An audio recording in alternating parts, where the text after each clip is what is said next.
بسم اللہ الرحمن الرحیم لقد جاءكم رسول من انفسكم عزيز عليه ما عنتم حريص عليكم بالمؤمنين رؤوف رحيم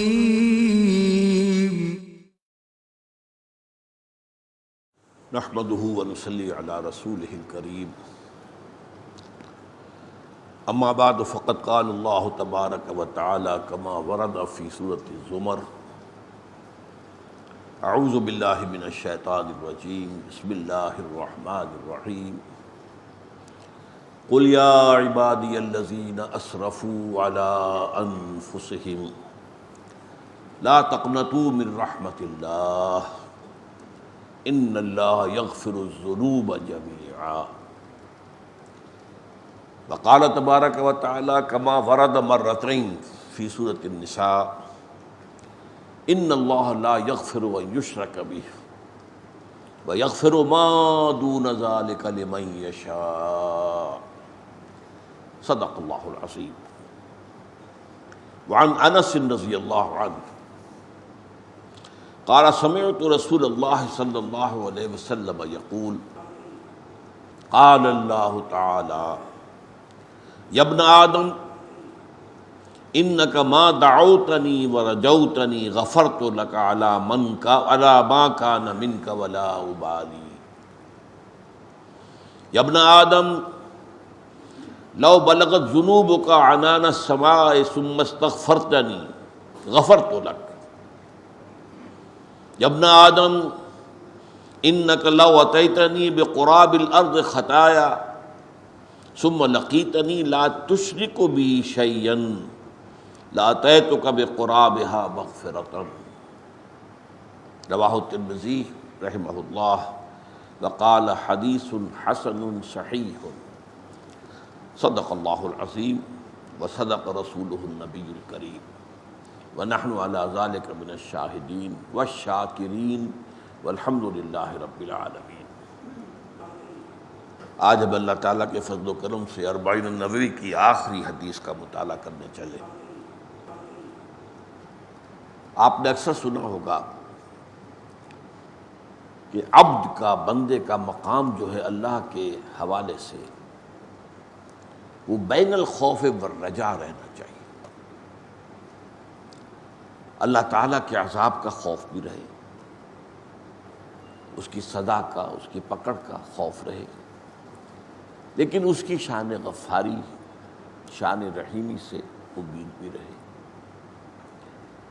یہ بھی من جملہ ان چیزوں کے ہے کہ جن میں درمیانی راستہ جو ہے وہ بہت مشکل ہوتا ہے۔ بہت سی چیزیں ایسی ہیں کہ جن کے درمیان اتنا باریک فرق ہوتا ہے جس کو تعبیر کیا جا سکتا ہے محاورتاً تلوار کی دھار سے تیز اور بال سے زیادہ باریک، ادھر بھی ہو سکتا ہے انسان، ادھر بھی ہو سکتا ہے۔ یہی معاملہ در حقیقت خوف اور رجا کا ہے۔ اللہ تعالیٰ کے خوف سے خالی ہو گیا، رجائیت ہی رہ گئی، تب بھی برباد ہو جائے گا۔ اور اللہ تعالیٰ کے خوف کا اتنا غلبہ ہوا کہ اس کی رحیمی، شان رحیمی اور غفاری جو ہے وہ نظر انداز ہو گئی، تب بھی بربادی ہے۔ اب میں نے جو آیات تلاوت کی ہیں ان میں سب سے پہلے تو وہ آیت ہے جس میں اللہ تعالیٰ نے تمام گناہوں کی مغفرت کا وعدہ کیا۔ یہ سورہ زمر کی بڑی اہم آیت ہے۔ قل یا عبادی الذین اسرفوا علی انفسہم، اے نبی کہہ دیجئے اے میرے وہ بندوں جنہوں نے اپنے اوپر ظلم کیا ہے۔ ظاہر بات ہے گناہ جو ہے اپنی ذات پر ظلم ہے، اللہ کا تو کچھ نہیں بگڑتا، اپنا ہی مستقبل برباد کرتا ہے انسان، اپنی ہی شخصیت کو کجی کی طرف لے جاتا ہے۔ گناہ کا ایک نتیجہ تو آخرت میں نکلنا ہے، ایک اس دنیا میں کہ اس کی شخصیت جو ہے صحیح رخ کی بجائے غلط رخ پر پڑ جائے۔ تو تو اے میرے وہ بندو جنہوں نے اپنے آپ پر ظلم کیا ہے، زیادتی کی ہے، لا تقنطوا من رحمت اللہ، اللہ کی رحمت سے مایوس مت ہو، ان اللہ یغفر الذنوب جمیعا وانہ هو الغفور الرحیم، اللہ تمام گناہ معاف کر دے گا، اور وہ غفور بھی ہے، رحیم بھی ہے، بخشنے والا ہے، رحم فرمانے والا ہے۔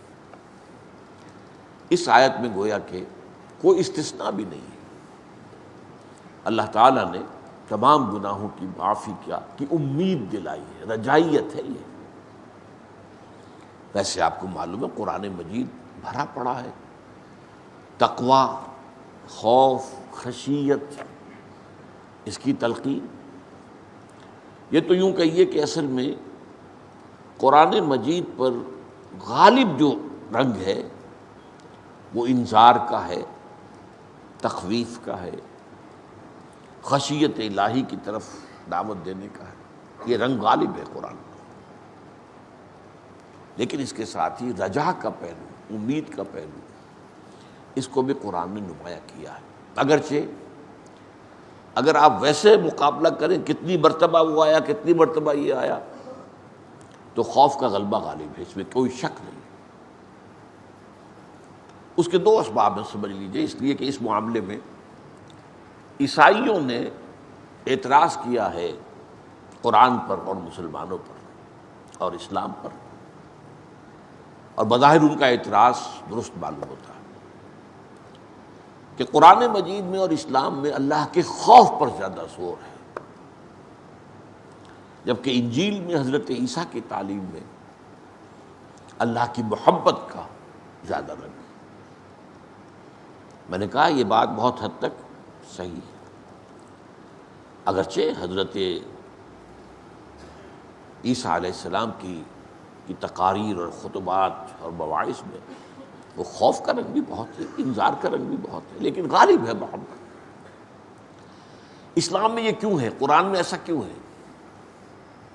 اس کے دو اسباب ہیں۔ پہلا سبب تو یہ ہے کہ قرآن جس ماحول میں نازل ہو رہا تھا، ظاہر بات ہے کہ اگرچہ ابدی کلام ہے اور اس کی تعلیمات ابدی ہیں، لیکن پھر بھی نازل تو ایک خاص وقت میں ہوا ہے، ایک خاص علاقے میں ہوا ہے، ایک خاص قوم اس کی مخاطب اول تھی،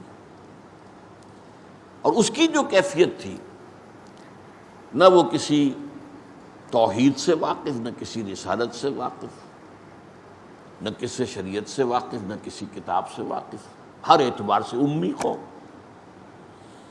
اور اخلاقی گراوٹ انتہا کو، سیرت کی پستی انتہا کو۔ تو وہاں ظاہر بات ہے کہ انذار کا رنگ غالب ہونا لازم تھا، تاکہ ہوش میں آئے، لوگ جاگے۔ وہ بجلی کا کڑکا تھا، یا صوت ہادی، تو بجلی کا کڑکا تھا، القارعہ ما القارعہ وما ادراک ما القارعہ، یہ انداز دیکھیے، الحاقہ ما الحاقہ وما ادراک ما الحاقہ، یہ اسلوب ہے۔ تو اسی لیے قرآن مجید میں نبأ العظیم کہا گیا قیامت کے تصور کو، عما یتساءلون عن النبأ العظیم الذی هم فیہ مختلفون، اور وہ یوم الحساب ہے، جزا و سزا کے دن کا فیصلہ ہوگا، کہ فیصلے کا دن ہے۔ تو اس میں ایک اعتبار سے اس وقت کے حالات کے خاص طور پر پیش نظر انذار کا رنگ، تخویف کا، خشیت کا، یہ غالب ہے۔ نمبر دو یہ کہ محبت کے رمز آشنا کم ہوتے ہیں۔ عوام کی اکثریت جو ہے وہ کسی کے برے نتیجے کے پیش نظر تو کسی کام سے باز آ سکتی ہے، محبت شاعری بن جاتی ہے، عشق خداوندی کے دعوے ہو رہے ہیں، عمل دیکھیے تو زیرو ہے، عشق رسول کے دعوے، نعتوں میں زمین و آسمان کے قلابے ملائے جا رہے ہیں، عمل دیکھیے تو زیرو ہے۔ اس پہلو سے یہ جو رجائیت کا پہلو ہے، اس کے غلط رخ پر مڑ جانے کے امکانات زیادہ ہیں۔ اور عوام الناس کے اندر زیادہ سے جو ضروری ہے وہ اما من خاف مقام ربہ ونہى النفس عن الہوى، وہ لوگ یا وہ شخص جو اپنے رب کے حضور میں کھڑے ہونے سے ڈرتا رہا، کانپتا رہا، لرزتا رہا، ایک دن آنا ہے جو اپنے رب کے حضور میں پیش ہونا، من خاف مقام ربہ، اور اس کے نتیجے میں اس نے اپنے نفس کو خواہشات سے روکے رکھا، اس کی گھوڑے کی منہ زور گھوڑے کی لگام کھینچ کر رکھی۔ تو ان دو وجوہات سے اس میں کوئی شک نہیں ہے کہ قرآن مجید میں تخویف اور تقوی اور خشیت اس کا رنگ غالب ہے۔ البتہ یہ کہ محبت کا پہلو بھی موجود ہے، والذین آمنوا اشد حبا للہ، محبت اللہ کی، اللہ کے رسول کے، اس کی راہ میں جہاد کرنے کی۔ یہ محبت جو ہے زبانی کلامی محبت نہیں، اس کی نفی کرنی گئی۔ قل ان کان آباؤکم وابناؤکم واخوانکم وازواجکم وعشیرتکم واموال اقترفتموها وتجارۃ تخشون کسادها ومساکن ترضونها احب الیکم من اللہ ورسولہ وجہاد فی سبیلہ فتربصوا حتی یأتی اللہ بامرہ واللہ لا یہدی القوم الفاسقین۔ اے نبی کہہ دیجئے واشگاف الفاظ میں، ان کے کان کھول دیجئے، انہیں کان کھول کر سنا دیجئے۔ دیکھو جائزہ لے لو اپنے من کے اندر، اپنے دل میں، اپنے باطن میں ایک ترازو جو ہے کھڑی کر لو، ایک میزان قیامت کے دن کی ہوگی، ایک میزان آج اپنے اندر نصب کر کے جائزہ لے لو۔ 8 محبتوں کو ایک پردے میں ڈالو۔ اگر تمہیں اپنے باپ، اپنے بھائی، اپنے بیٹے، اپنے اسپاؤسز، زوج جو ہے وہ دونوں طرف جاتا ہے، مرد کے لیے بیوی زوج ہے اور بیوی کے لیے شوہر زوج ہے،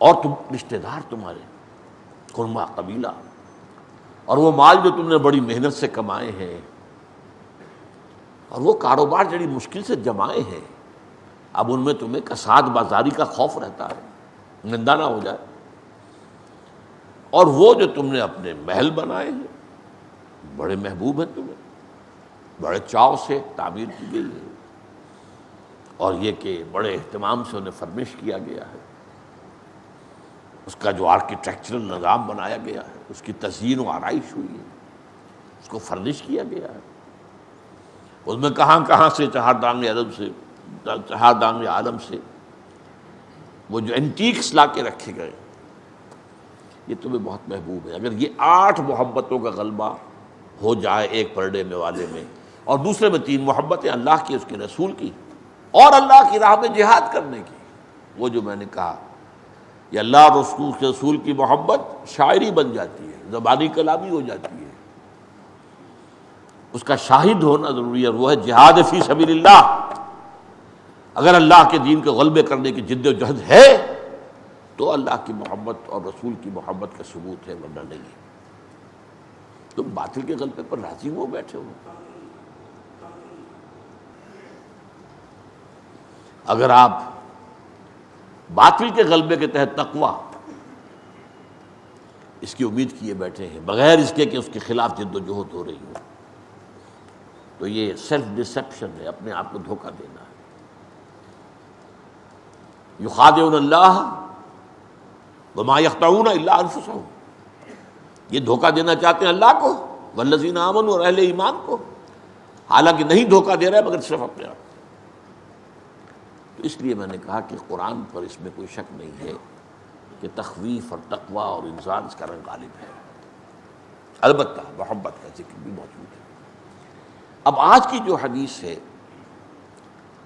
یہ رجائیت کا جو پہلو ہے، آپ کو معلوم ہے انسانوں کے اندر بھی کچھ قنوطی قسم کے ہوتے ہیں، یاسیت پسند، پیسیمسٹک مزاج کے حامل ہوتے ہیں۔ جیسے میں نے آپ کو بتایا انٹروورٹس اور ایکسٹروورٹس سائیکالوجی کی اصطلاحات ہیں، یہ مزاج انسانوں کے، ایک پیسیمسٹ ہوتے ہیں اور ایک رجائیت پسند ہوتے ہیں، آپٹیمسٹ۔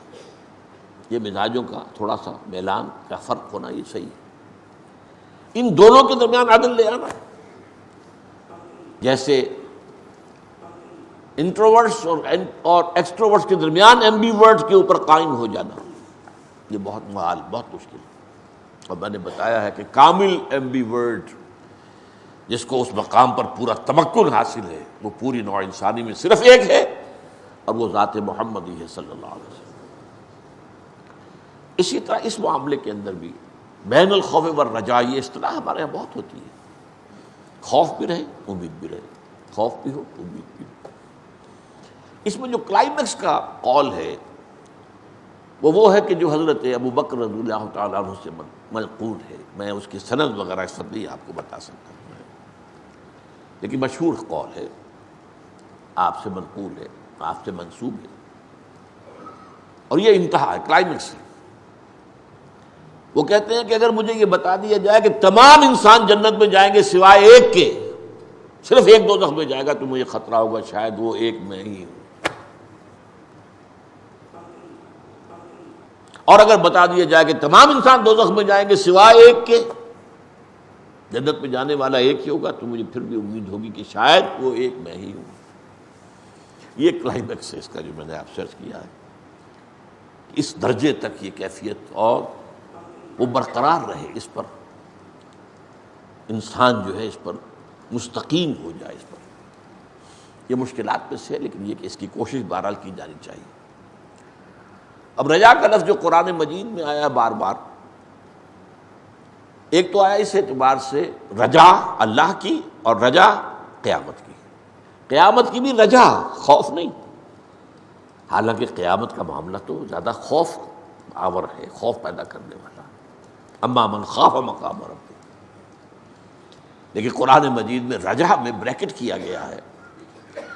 چنانچہ سورہ احزاب کی مشہور آیت ہے، لقد کان لکم فی رسول اللہ اسوۃ حسنۃ لمن کان یرجو اللہ والیوم الآخر وذکر اللہ کثیرا۔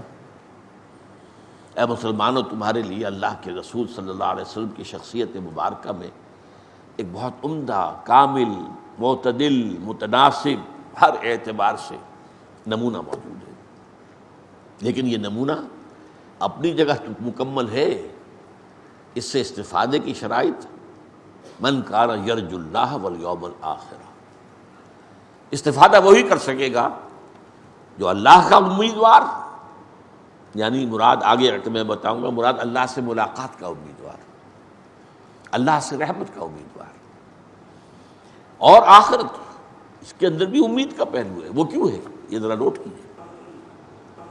جہاں بدکاروں کے لیے یہ ڈرنے کی جگہ ہے، نیکوکاروں کے لیے یہ مقام جو ہوگا یہ تو بڑی بشارت کا ہوگا، خوشی کا ہوگا۔ وَيَنْقَلِبُ إِلَىٰ أَهْلِهِ مَسْرُورًا، سورہ انشقاق کی آیت جو ہے بڑی اہم ہے۔ یہ وہ جو شخص ہوگا جسے دائیں ہاتھ میں کتاب دی جائے گی، سوف یحاسب حسابا یسیرا، اس سے آسان حساب لیا جائے گا، اور آئے گا واپس اپنے اس مقام سے کٹہرے سے اپنے اہل کی طرف بہت خوش و خرم۔ جنہوں نے اللہ کے لیے قربانیاں دی، اللہ کے لیے محنتیں کی، وہ تو یوں سمجھیے کہ جیسے کوئی تنخواہ بانٹنے کا دن ہوتا ہے جس کا انسان انتظار کر رہا ہوتا ہے، مزدوری کے ملنے کا وقت ہوتا ہے، اس لیے ان کے اندر جو ہے وہ رجا کا پہلو ہوتا ہے۔ آج اللہ سے ملاقات ہوگی، آج اللہ سے کے سامنے پیشی ہوگی، تو فرمایا من لمن کان یرجو اللہ والیوم الآخر، اور یہ مضمون دوبارہ سورہ ممتحنہ میں بھی آیا ہے۔ لقد کان لکم فیہم، فیہم سے مراد ہے حضرت ابراہیم علیہ السلام اور ان کے ساتھی، فی ابراہیم والذین معہ، ان میں اسوہ حسنہ ہے تمہارے لیے۔ وہاں پھر فرمایا من کان یرجو لقاء، من کان یرجو اللہ والیوم الآخر، جو کوئی امیدوار ہے اللہ سے ملاقات کا اور یوم آخر کا، تو یہ امید کا پہلو۔ کہیں فرمایا گیا ہے قل انما انا بشر مثلکم یوحی الی انما الہکم الہ واحد فمن کان یرجو لقاء ربہ فلیعمل عملا صالحا ولا یشرک بعبادۃ ربہ احدا، سورہ کہف کی آخری آیت۔ اے نبی ان سے کہہ دیجئے، دیکھو میں تمہاری طرح کا انسان ہوں، یوحی الی انما الہکم الہ واحد، مجھ پر وحی کی گئی ہے کہ الہ تمہارا ایک ہی اکیلا ہے۔ فمن کان یرجو اللہ، تو جو کوئی بھی اللہ کا امیدوار ہے، ومن کان یرجو لقاء ربہ، اللہ سے اپنی ملاقات کا امیدوار ہے، فلیعمل عملا صالحا ولا یشرک بربہ احدا، اب اسے عمل کرنے چاہیے نیک، اور اپنے رب کے ساتھ کسی کو شریک نہیں ٹھہرانا چاہیے۔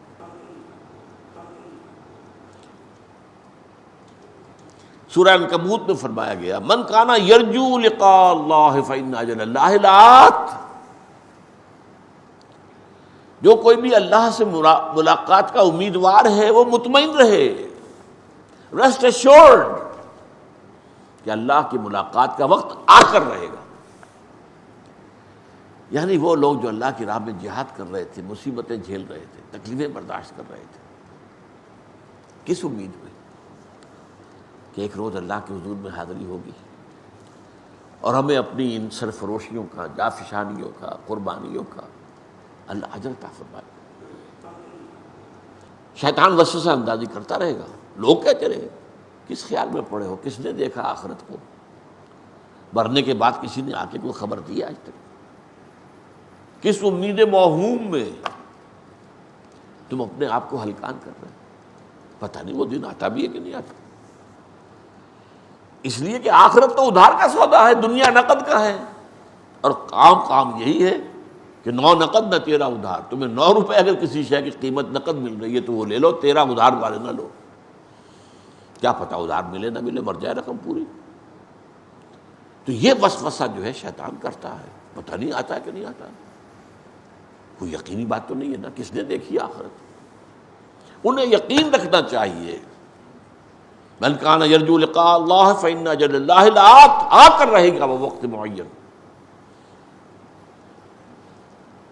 سورۃ الزمر میں وَيَرْجُو رَحْمَتَ رَبِّهِ، وہ شخص کے جو اپنے رب کی رحمت کا امیدوار، اور یہی سورہ بنی اسرائیل میں بھی میں پچھلے دنوں یہ آیت آپ کو سنا چکا ہوں کہ یہ مشرکین جن آلہہ کو پکارتے ہیں، یعنی انبیاء، صدیقین، اولیاء اللہ یا ملائکہ جو فی الواقع موجود ہیں، ان کے وجود سے تو انکار نہیں ہے، باقی اور جو کچھ گھڑ لیے ہیں وہ اپنے طرف سے، ان کے لیے تو کوئی دلیل نہیں ہے، نہ عقل میں، نہ نقل میں، نہ وحی میں، لیکن یہ تو واقعہ ہے، فرشتے ہیں، ملائکہ ہیں، اولیاء اللہ کی ارواح ہیں، انبیاء کی ارواح ہیں، لیکن یہ ان کو جو پکار رہے ہیں یہ کام غلط کر رہے ہیں۔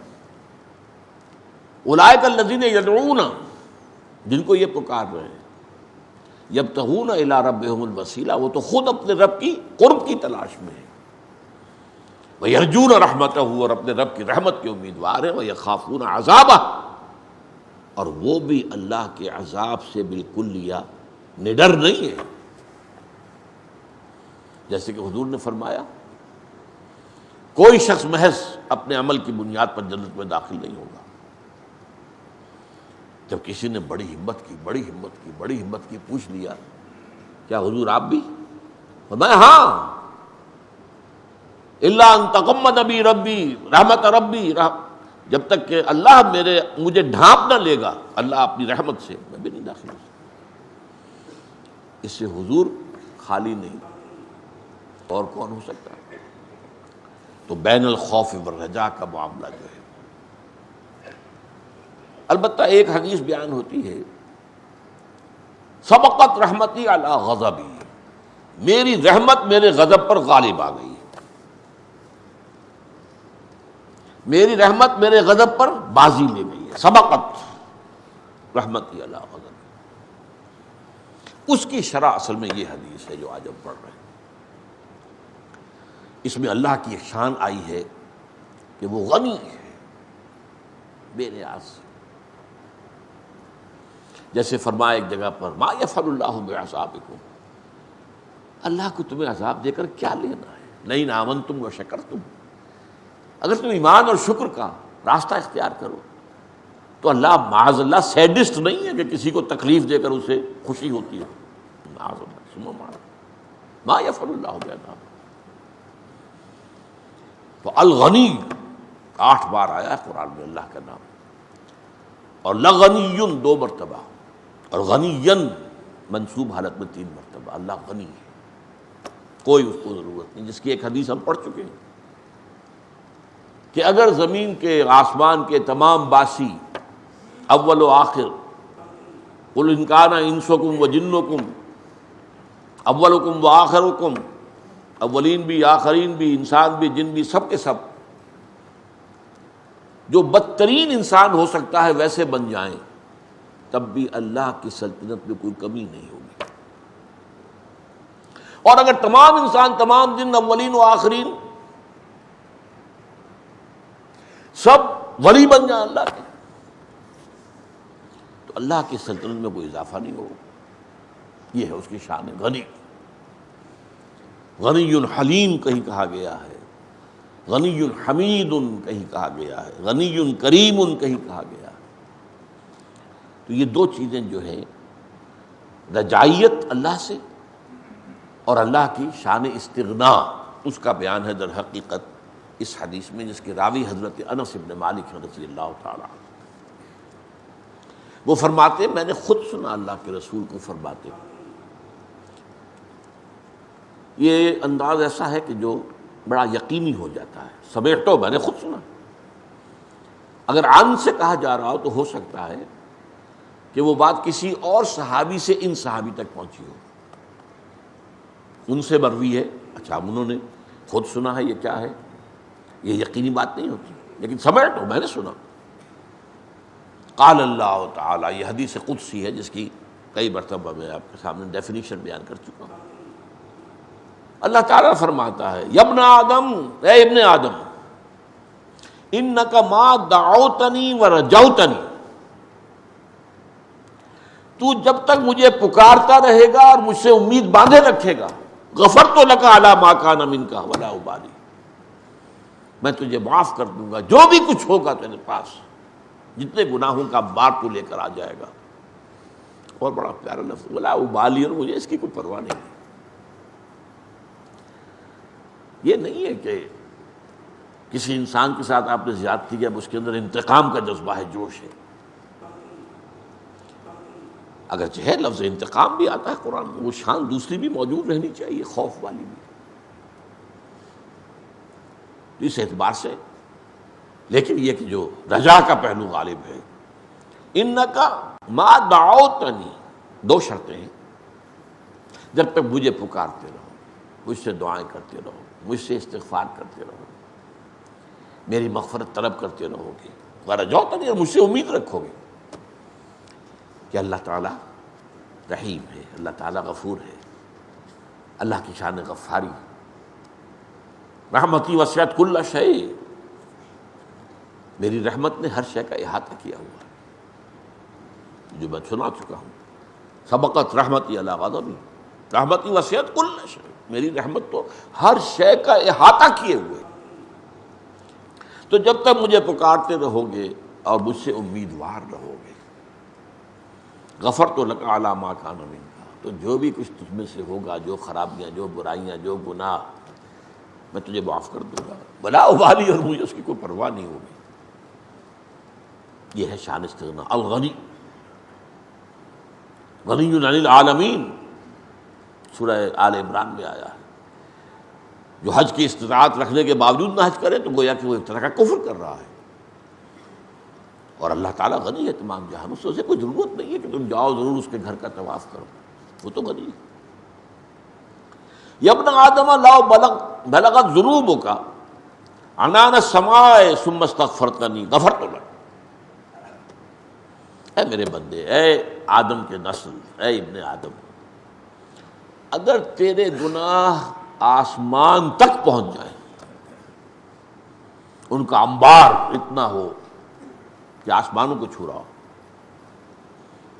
اور کہ پھر بھی تم مجھ سے استغفار کرے گا تو میں تجھے معاف کر دوں۔ آخری شکل، یا ابن آدم انک لو اتیتنی بقراب الارض خطایا، اگر تو میرے پاس حاضر ہوگا زمین کے حجم جتنے گناہ لے کر، ثم لقیتنی، اور پھر تو مجھ سے ملاقات کرے گا، اب آ گیا وہ لفظ استثناء والا، لا تشرک بی شیئا، یہ شرط پوری کرتے ہوئے کہ میرے ساتھ شرک میں ملوث نہیں۔ یہ مضمون میں نے آیت پڑھی آپ کے سامنے کہ 2 مرتبہ آیا سورہ نساء میں، ان اللہ لا یغفر ان یشرک بہ، اللہ اسے تو ہرگز معاف نہیں کرے گا کہ اس کے ساتھ شرک کیا جائے۔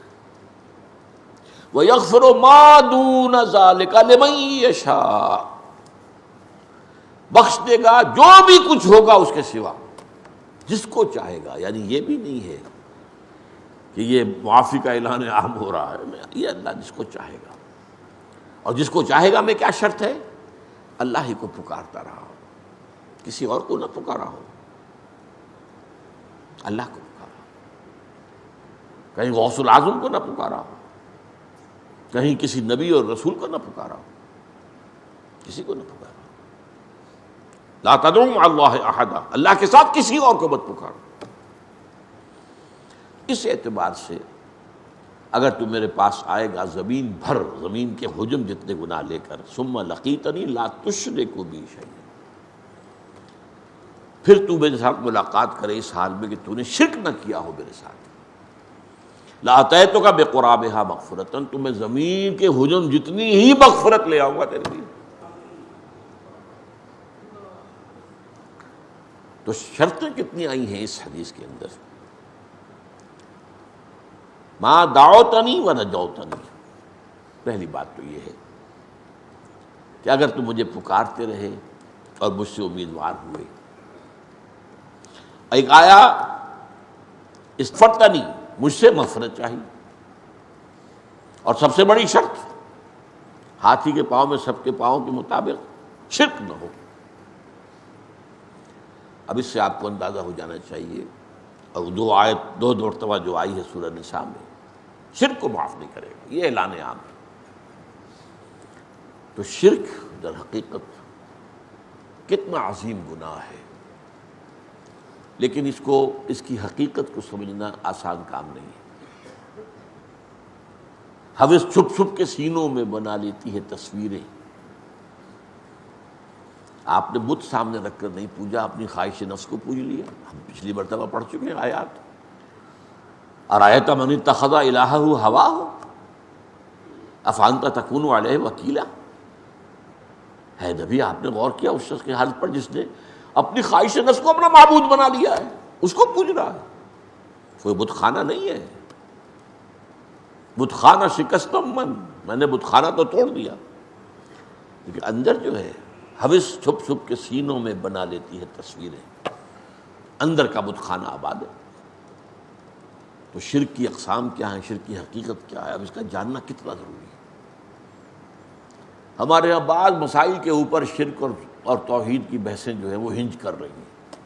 نور و بشر کا مسئلہ ہے، علم غیب کا مسئلہ ہے، ان مسئلوں پر قبر پرستی وغیرہ کا مسئلہ ہے۔ ٹھیک ہے، یہ چیزیں بھی اپنی جگہ پر اہم ہیں، لیکن آج کے دور کا شرک جس نے اسے نہ پہچانا، ہو سکتا ہے ہمارے پچھلے علماء نے شرک کی جو اقسام بیان کی ان کے اپنے زمانے کے اعتبار سے تھی،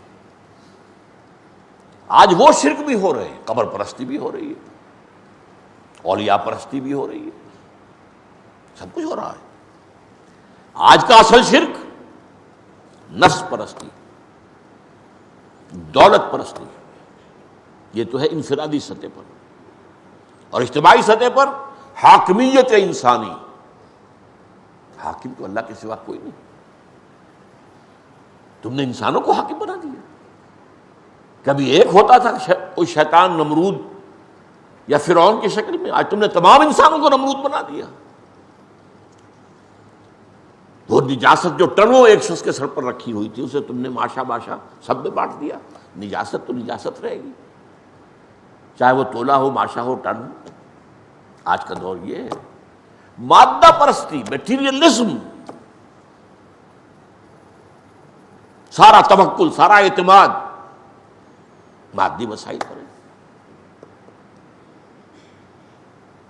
اور اس سے بھی آگے بڑھ کر وطن پرستی، وطن کو معبود بنا دیا گیا ہے۔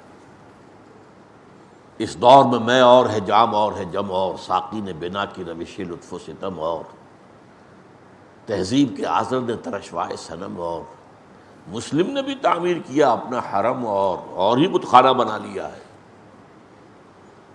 ان بتوں میں سے، ان تازہ خداؤں میں بڑا سب سے وطن ہے، جو پیرہن اس کا ہے وہ مذہب کا کفن ہے۔ یہ وطن پرستی ہے، جے ہند، یہ کیا ہے؟ وطن معبود، محبوب ہے۔ قوم کی شیرازہ بندی وطن کی بنیاد پر ہو رہی ہے؟ نہیں، قوم کی شیرازہ بندی ایمان کی بنیاد پر ہونی چاہیے۔ اسلام تیرا دیس ہے، تو مصطفی ہے۔ تیرا دیس یہ نہیں ہے پاکستان افغانستان، تو مصطفی ہے۔ نہ افغانیم نہ ترک و تتاریم، ہم افغان اور ترک اور تاتاری نہیں ہے، ہم تو ایک شاخ ایمان کے پھول ہیں۔ اس کو سمجھنا بہت ضروری ہے۔ شرک فی الذات، شرک فی الصفات، شرک فی الحقوق، شرک فی العبادت، شرک فی الدعا، اس موضوع پر بہت سی چیزیں شاید میری موت کے بعد ان کی قدر و قیمت ہوگی۔ میرے بڑے ابتدائی تحفے جو تھے اس امت کے لیے، ان میں سے حقیقت و اقسام شرک کے 6 گھنٹے کی تقریریں تھی میری۔ یہ میرا خیال ہے 40 برس پہلے کی بات ہوئی، میرا بھی ابتدائی دور تھا۔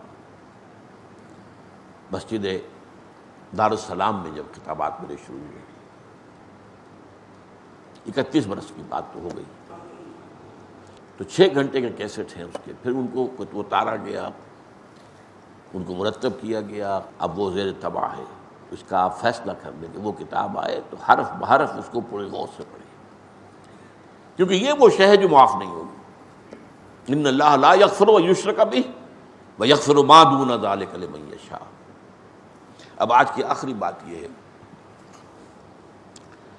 یہ جو میں نے کہا کہ رحمتی وسعت کل شیء، اللہ کا فرمان ہے، اور رحمتی سبقت علی غضبی، اس رحمت خداوندی کا سب سے بڑا مظہر کیا ہے؟ ایک سوال اپنے آپ سے کیجئے، جواب دیجئے خود، جیسے حضور سوال کر لیتے تھے، اتدرون من المفلس، جانتا ہوں مفلس کون ہے؟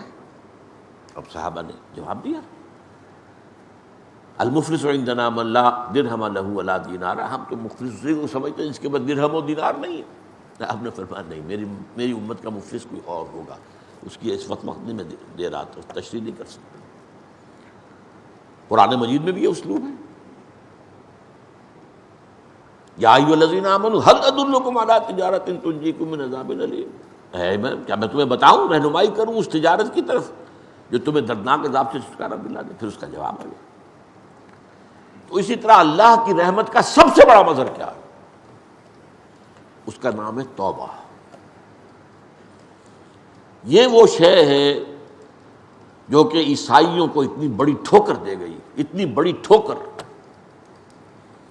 کہ حضرت آدم سے جو خطا ہوئی تھی، اب ابن آدم جو بھی دنیا میں آتا ہے اپنے باپ کی اس خطا کی جو ہے گٹھڑی لے کر آتا ہے، گناہ گار ہے، انسان بنیادی طور پر گناہ گار ہے، اور اس کا ازالہ کیا یہ ہے کہ باطل پر باطل، ظلمات بعضها فوق بعض۔ اب اس کا تو ایک ہی شکل تھی کہ اللہ نے اپنا صلبی بیٹا بھیجا اور اسے لوگوں کی طرف سے کفارہ بنا کر قربانی کے بکرے کی طرح سولی پر چڑھوا دیا۔ انا للہ و انا الیہ راجعون۔ نقل کفر نہ باشا۔ بنیادی غلطی کیا ہے؟ قرآن بتاتا ہے سورہ بقرہ کے 4 رکوع میں، خطا تو ہوئی تھی لیکن پھر معافی طلب کی، فتلقى آدم من ربہ کلمات فتاب علیہ، توبہ ان کی قبول ہو گئی۔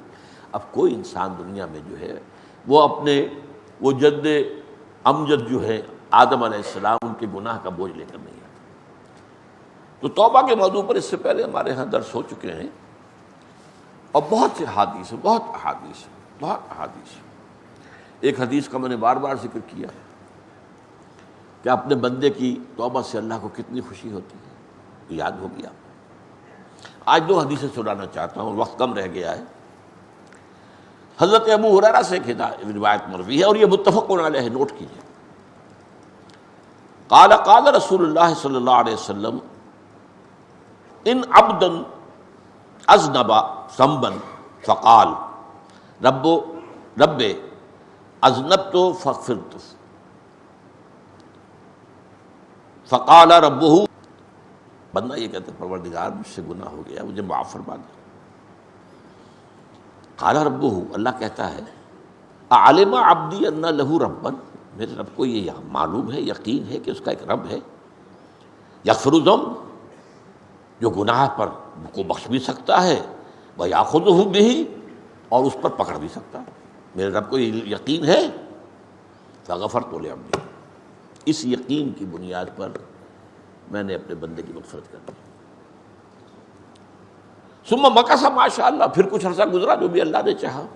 ثم اذنب ذنبا، اس نے پھر ایک گناہ کیا۔ فقال رب اذنبت ذنبا فاغفر لی، پھر کہتا ہے پروردگار مجھ سے پھر گناہ ہو گیا، مجھے بخش دے۔